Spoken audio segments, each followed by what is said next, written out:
Day 6 on the Chevy Silverado. We're back onto it. We finally heard back from the company, so now we know what's going on with the grills and why they don't line up. And their solution kind of freaked me out a little bit, so I made them put it in writing, but that's what they wanted me to do. So apparently the solution is to do this. Drill the holes out bigger on the speaker, which I thought was crazy. But from what I understand, those grills are not made for this line of speakers. They're made for another line, but the 3-inch works just fine, which it does. But the 6-inch is off a little bit, and they said what customers do is they do this. So I had them, let me know in writing that that's what they're telling me to do, so I don't have any issues in the future. So I had to remark all the holes here because I had the holes based on the speaker holes. So now these holes are all re-drilled. So now I can take this back off, put that deck down, put that back on, put the grill on, and then that door should be done. And then we'll move on to the other door and get these doors on the truck so I can move on with this build. And we did it. So there they are on the door panels. So I just got to put the rest of the hardware on the door panels there. Couple screws, she's good. Looks really nice. Now those grills, being a total pain in the ass, are worth it because the finish, you can tell they're not like just plastic chrome. That's heavy aluminum and it just really looks nice actually. The door closed on that side and then with the A-pillar right there. So right there's his front stage, which is always gonna have in here. That nice 3-way front stage.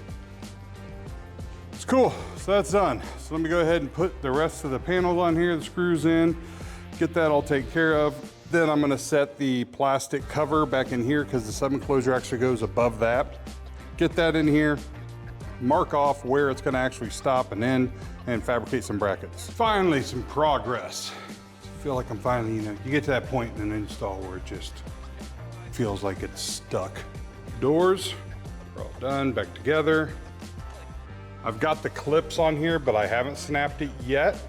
I don't snap that until I verify everything is working good. I don't want to snap those, then have to pull it off in case there's, for some reason, something's got to be pulled out to be checked.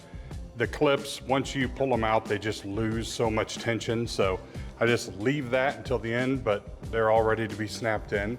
A-pillar, A-pillar, other door, and then I've got the sub enclosure in here.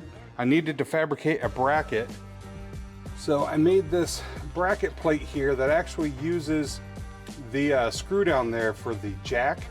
So the jack bolt is actually going through, holding that down, and I don't even have anything mounted like a nut or anything, and it's locked it in. Like the tension alone is holding it back. So it worked out pretty well. I'll more than likely do a threaded nut-cert right there. Then we can do some kind of a slip-in bolt, and then it can just slide down into that groove, and then you can tighten it. If you need to take it out, undo it, slide the box up.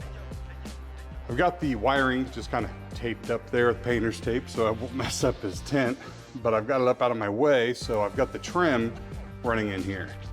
Because now I need to kind of mark off my ideas for the amp rack, and I also know how far my wire will reach and which way I want to go with things. I'm noticing that the ports right there are going to be firing right up into that plastic. So no matter what, if I leave that plastic like that in that area, that's all got to be deadened. Like a lot of deadening there. I don't want that rattling and vibrating the plastic. But again, I haven't figured up the amp rack. That's what I'm gonna start doing now. Once I start making, I'll use chalk. I have chalk pencils. I'll start making some lines because I don't want to affect this. This is his factory panel. I have the other panels right there that I got off eBay, but it's black. I'll paint it to match whenever I figure out what I'm gonna do with this cover. Here's the new foam pad for the driver's seat, so that'll definitely be much nicer than what he had. And here's the new upholstery.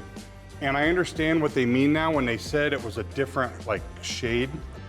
Depending on the direction you're looking at this, it's either dark looking or it's light looking. See how it looks light? Because I was freaking out. I was like, bro, this thing close. Then you flip it over and it's dark. So the direction The thing is, these fibers don't really move.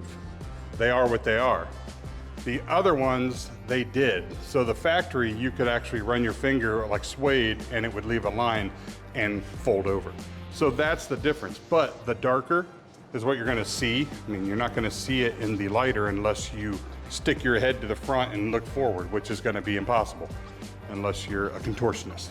So it's gonna match out pretty well. So there's the whole setup. That's gonna take a full day to do. I need to figure out what day I wanna do that job. So yeah, got a little bit of a progress. When it all starts to come together, that's when I get excited and get happy, and I love fabricating.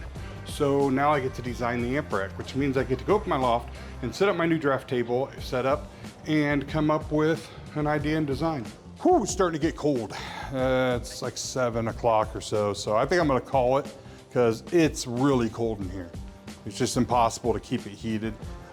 In here, it's nice and toasty, but in there, it's freezing, and I'm over it. But I need to go home and think anyway, because I got to Jimmy Neutron myself through this, because I've hit a couple roadblocks that I didn't think about, which is why I do it this way. And I can go home and build it in my head 1,000 times and think of every issue I'm gonna run into. So here's the amplifiers. We have a P6 DSP Helix, and we have the Helix P1 for the subs. And here's the panel that I got that I'm gonna use as the amp cover section. So originally, I was gonna go with the amps here, and there, so right next to each other. So like that, but then I realized the sub box is ports right in the center, so I didn't wanna deal with that. So now, where the yellow lines are, this is how it's gonna be spaced. So then the ports won't be affecting into the amplifiers. Normally, I'd be like, all right, cool, I'm ready to go. I thought I was ready to go. I don't know why in my head, I thought all the connectors were on the same side. They're not. The power and the speaker leads are all on this side of the amplifiers, which kind of screws my design a little bit. So I have to refigure how I'm gonna do this. So once I figure that up, then I can get to cutting. Plus, the wood shop is a wreck. That is actually sawdust all over the floor. I can't work in a mess. So tomorrow morning, first thing, gotta gut the wood shop, clean it, get it ready, because I can't do any fab work in a mess. And then we're gonna figure out how we're gonna be cutting this up, because we don't wanna cut too much of it, we're gonna lose its structure. And we need this to stay at least sturdy enough to become a cover, so it can cover right over the amps. And then I have to figure out if I have enough square tubing here to weld up a rack. So that's it for day 6. I'll see you tomorrow.